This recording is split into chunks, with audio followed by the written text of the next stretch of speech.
It's quite late in the eve, and the 3 moons of Espna, the maiden, the harvest, and the anvil, they're full of bloom in the evening sky.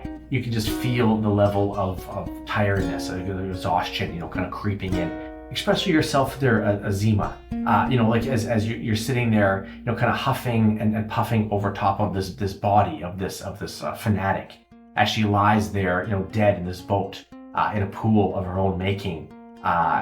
From this dart that she had taken to the back of the head. But as gruesome as that appearance is, it's the dagger that she set into her own chest, into her heart. That's the shocking image, although perhaps you've been burnt forever in your mind. Standing over top of this zealot, this follower of the diviner, and you can see like this mound of people, some in consciousness and some not, squirming under this tarp tied up in the back of this small, boat. What's your frame of mind as you can hear probably Alindawn and Thadius, kind of coming up the dock side behind you, cautiously, kind of bringing up the rear?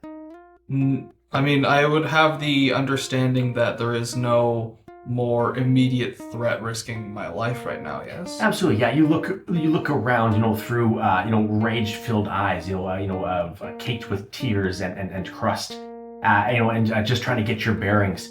Give me a perception check at disadvantage. More than reasonable. Okay. A natural 1. Natural 1. Give it some flavor. Has just it's just you and this cultist. This body lying on the ground. Everything else has just disappeared.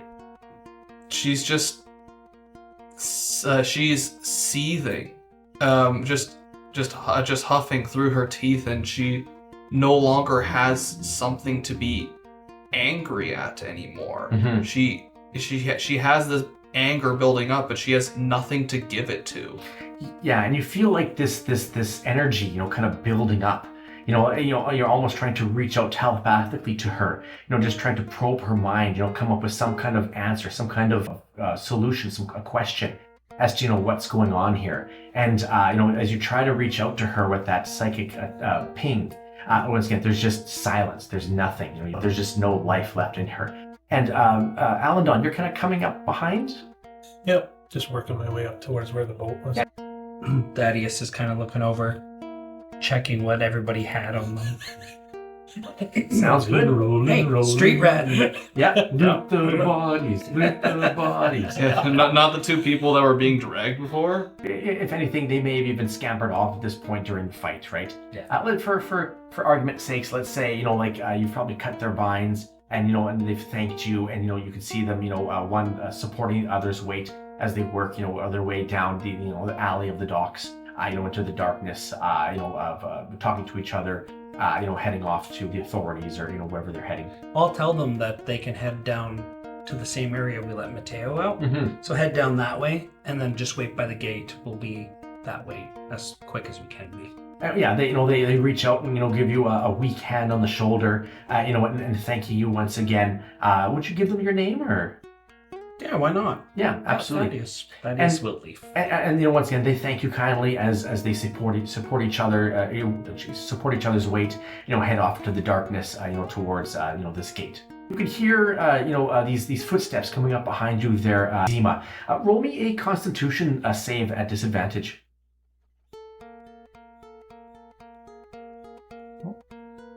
Sleep stay on. 5. Once again, you hear these footsteps coming behind you. Just assuming that it's Alindawn or Thadius. Your concentration still locked fully upon this fanatic, and you feel all energy in your body just give way. Your knees buckle.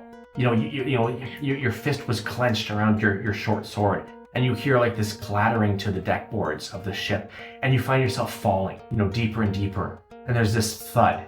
You're not quite sure where this thud comes from, and then you realize, the thud is yourself.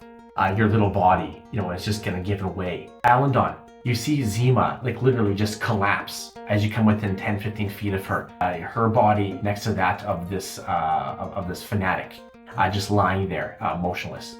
I'll rush over and start to do a medicine check, healing check, just to see if I can figure out whether she's bleeding out, whether she's... Give me either a medicine or a arcana.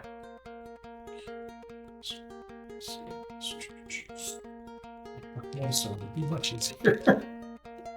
19. 19. You work your way up to her, going down to your knees, and you kind of roll her over. This light blue gown that Zeema's been wearing, it's obviously been soiled by the sewers and the water and events of the last day and a half. But you just see it's saturated with blood. And these 2 gashes, that this fanatic has stabbed with her spiritual weapon. Yep. It's like deep within the flesh. And as you kind of roll the body over, you see Zeema's eyes rolling to the back of her head. You can literally see these 2 wounds festering with this arcane energy. Zeema, stay with me. It's not your time. Am I conscious enough to hear him? Alindawn grabs your hand and beckons for you to stay with him. And you can hear, it's not necessarily you can hear, but you can somewhat sense his thoughts. Give it some flavor as to how this new ability is kind of creeping into your bones there, Zeema.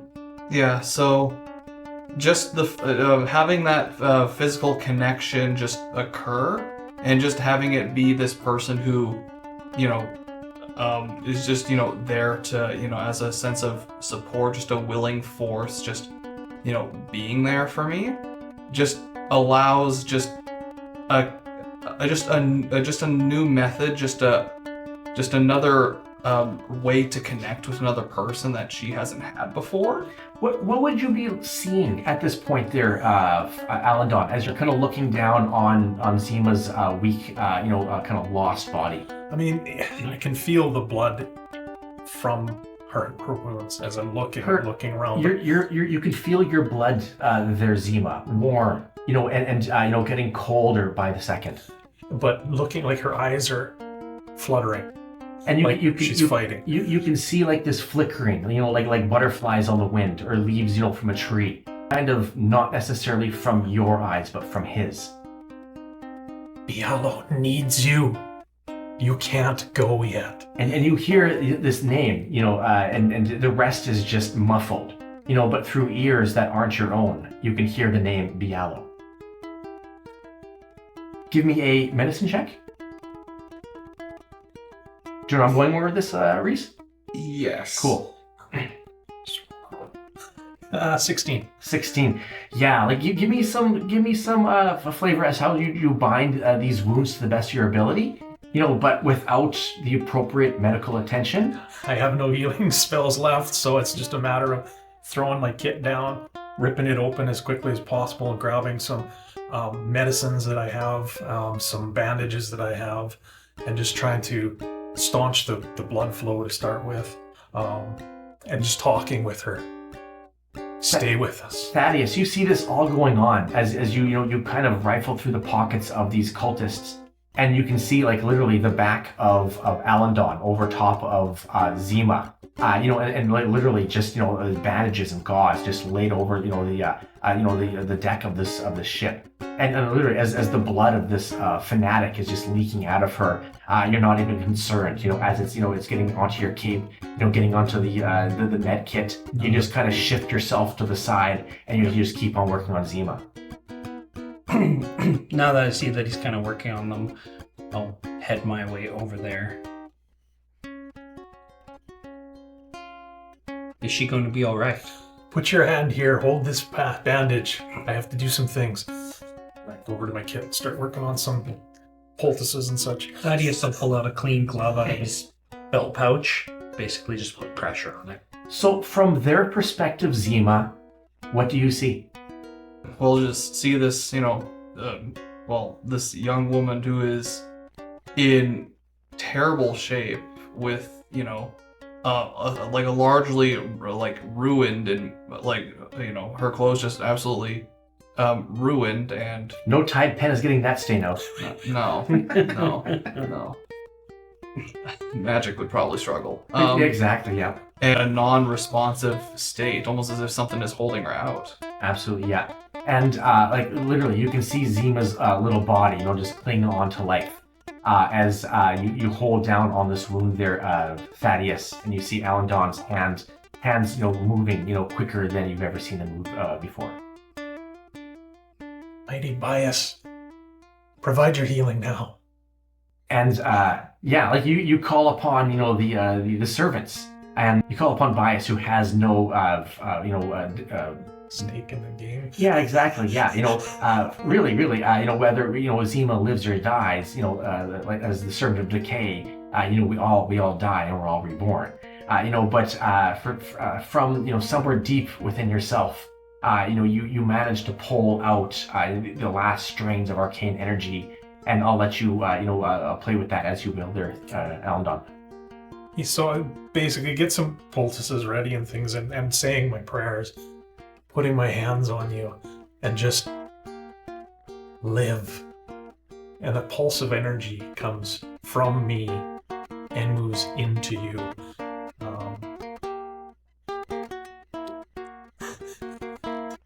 It's only a point of health, and that's all that can come from me right now. It comes from me, takes from my life force, and flows into you. And as Zeema takes this energy, as Alindawn literally falls, on his ass backwards, and he looks like he's been like this rock this whole time, this stoic, figure, who's been able to give guidance and keep a leveled head, and to see him literally collapse back, the railing of the ship, and himself, his eyes flittering very much like your own. How would you feel this energy, kind of bring you back as you take this big gasp of air, this big gasp of life back into your lungs?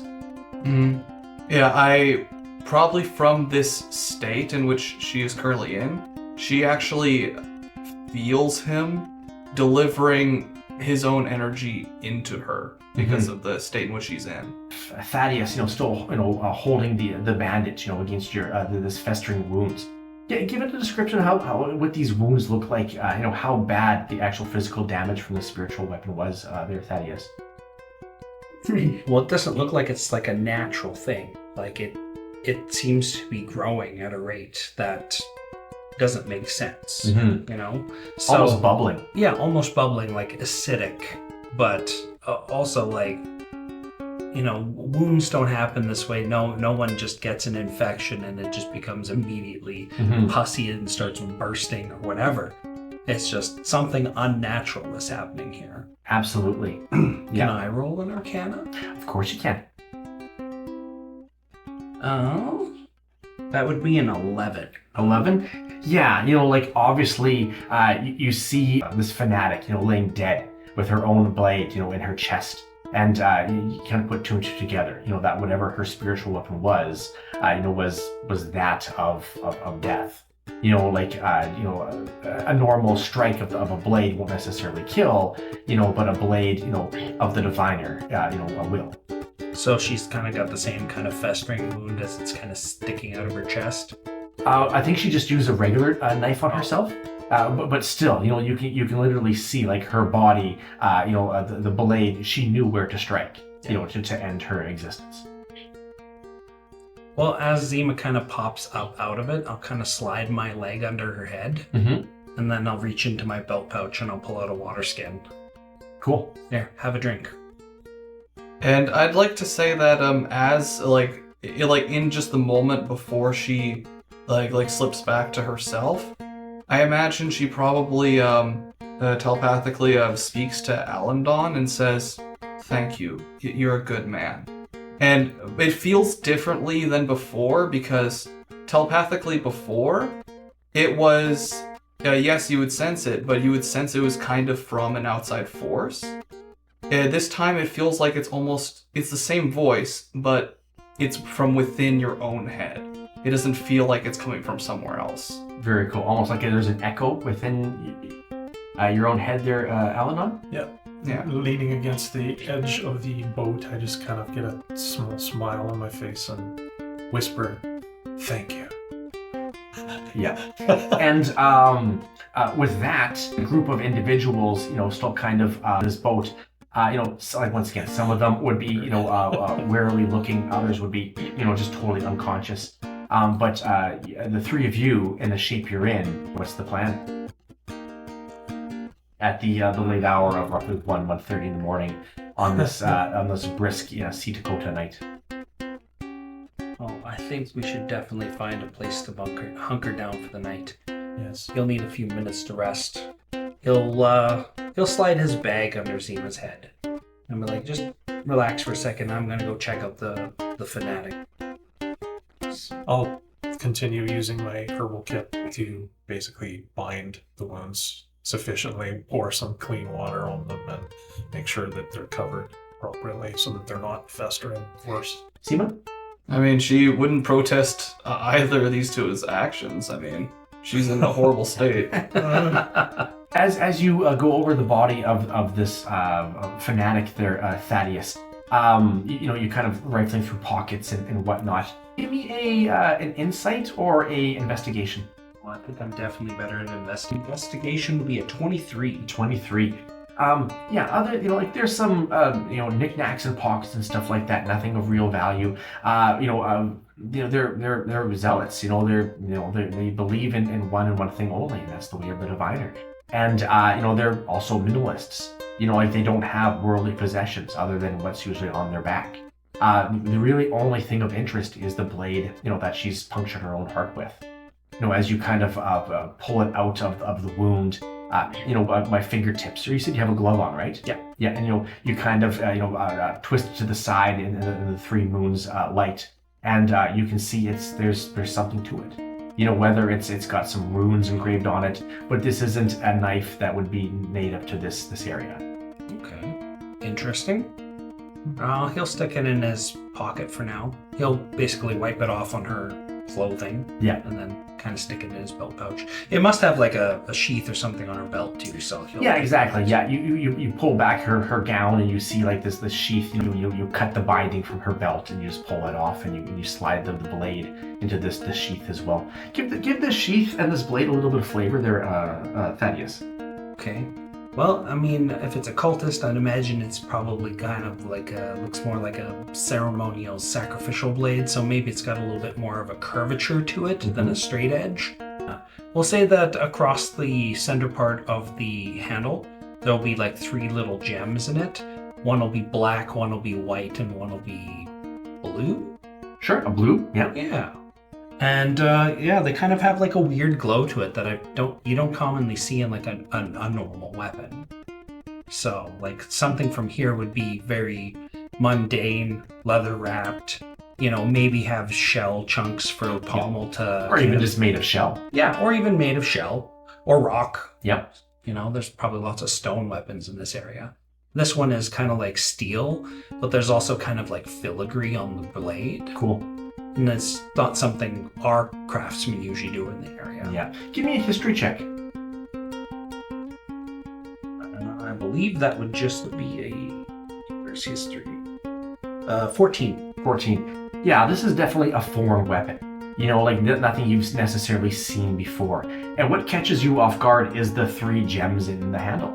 With the 3 moons, of Espna, the pink, the white, and the black. Yeah. And you said this one had a white, black, and blue gem in it. And so questioning, what's with this blue gem? If this is supposed to be somehow tied to the moons, what's with this awkward colored gem, in the hilt? What a wasted life of cruelty. Mm-hmm.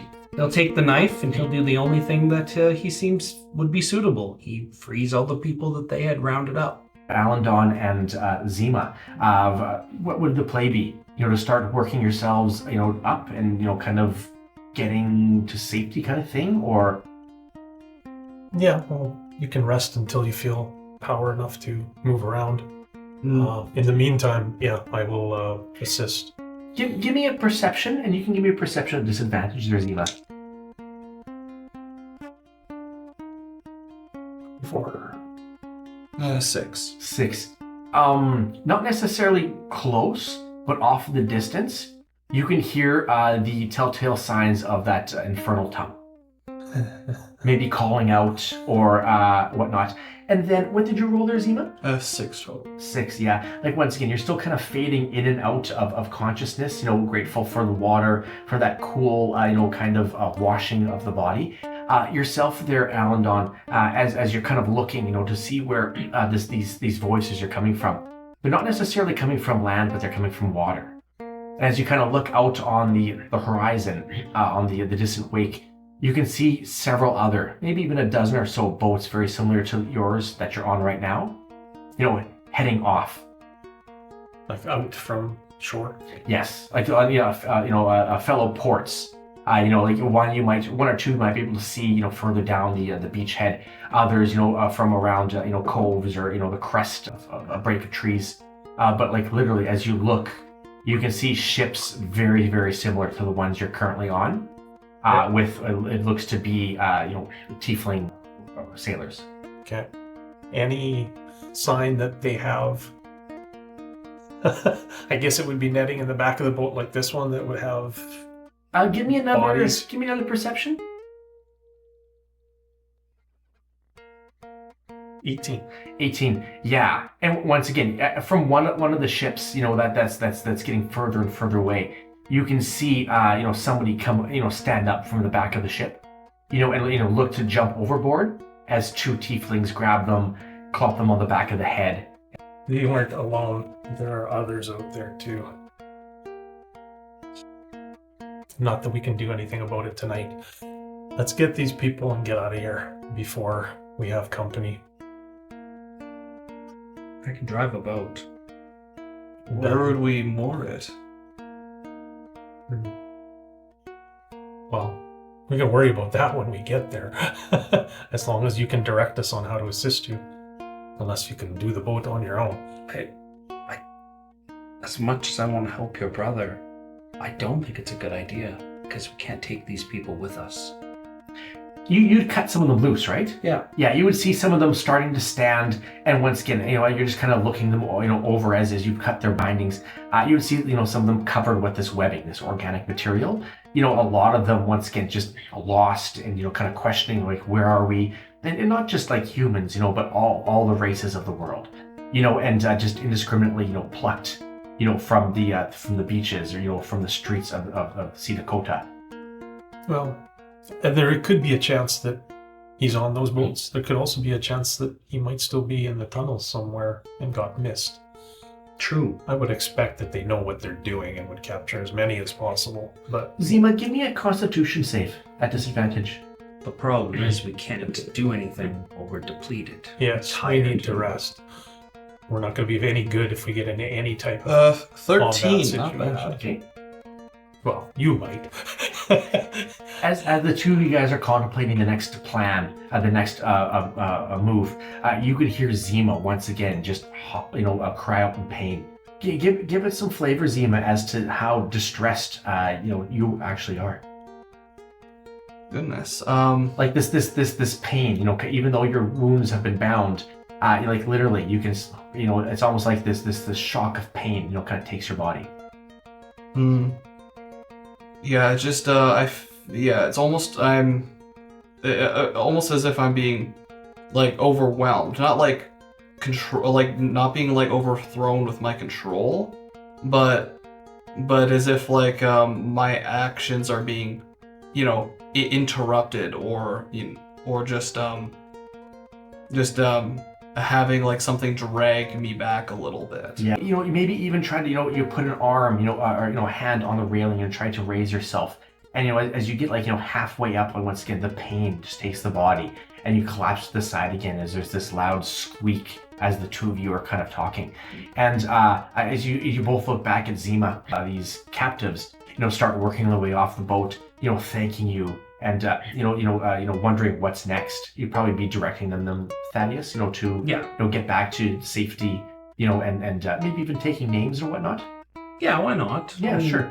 If I do find a ledger, it'd be nice to have their names so that I can at least check them, make sure that those are the people that they were trying to take. Gotcha. Well, you see these individuals, starting to leave the boat onto the dock proper, kind of taking their leave of the waters. Once again, you can see Zeema just literally, in absolute agony, knowing that she needs rest and she needs rest immediately. Follow the others. Take Zeema with you. You're the best to know if she's going to be in any more distress than she already is. I'll follow behind. Yeah, and like you would probably have hiding holes, kind of throughout the city. Yeah. as this small mob of individuals, leaves the docks, deeper into the city, leaving the sandy beach of the Sita, to the city proper. Give it some flavor there, Thadius, as one of these nooks, that you're kind of known for is just around the corner, and you kind of make your way towards it. Well, the area that I had sent Mateo to was close to that bakery we smelled when we were coming through the sewer system. So it's probably a little bit closer to a downtown area. And as we come out of that gate that I had opened for Mateo and free everybody to go on their ways, it would probably be maybe 2 or 3 blocks. Yeah. Yeah, because we would have had to travel through the system to get to that gate from that area. Yeah.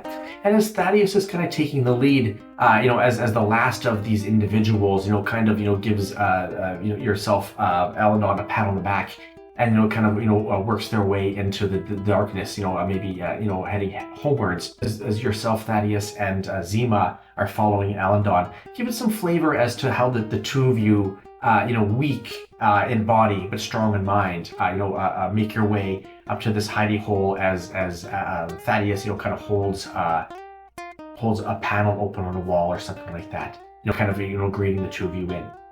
Well, the bakery area where the hidey hole would be like an old abandoned chunk, maybe like a forgotten closet that was in that area. Cool. So the panel that I removed kind of leads into a larger area where it's attached to this building, but it's a forgotten about. Yeah. Okay. Sealed. Myself, probably carrying her. Spiritually, there's nothing left in me. It's just my force of will with my body. I'm carrying her so that we can get someplace where I can put her down so she can rest. But at the same time, just kind of making sure that the others are coming along and that we're not, being approached by anybody. Yeah, absolutely. Yeah, the streets are quite quiet. Yeah, and Zeema, as you with the help of Alindawn, as you the two of you kind of duck your head and work your way into this kind of forgotten closet, this in between two buildings. Give it some flavor as you're kind of put down into a dry corner, and you can feel the day's events, of the exhaustion. Work its way through your body as you kind of fall into slumber. Yeah. Yeah. Perhaps as you were bringing her in, she probably at some point tried to look over your shoulder, back towards the coast, and probably said, "I can't leave him. We've gone too far. I can't." We will find him. And as Alindawn, says, "We will find him." You can sense the sincerity in his voice. And as he lays you down, and you see Thadius, kind of closing up this gap in the wall, kind of securing it with some twine and a crossbar. You lay your head down, over maybe Thaddeus's pack. He's getting you as comfortable as possible. You're lost to darkness as you fall into sleep. The day's events, kind of wash over you. But there's this new sensation, something that shouldn't be there, but it is. You sense smoke.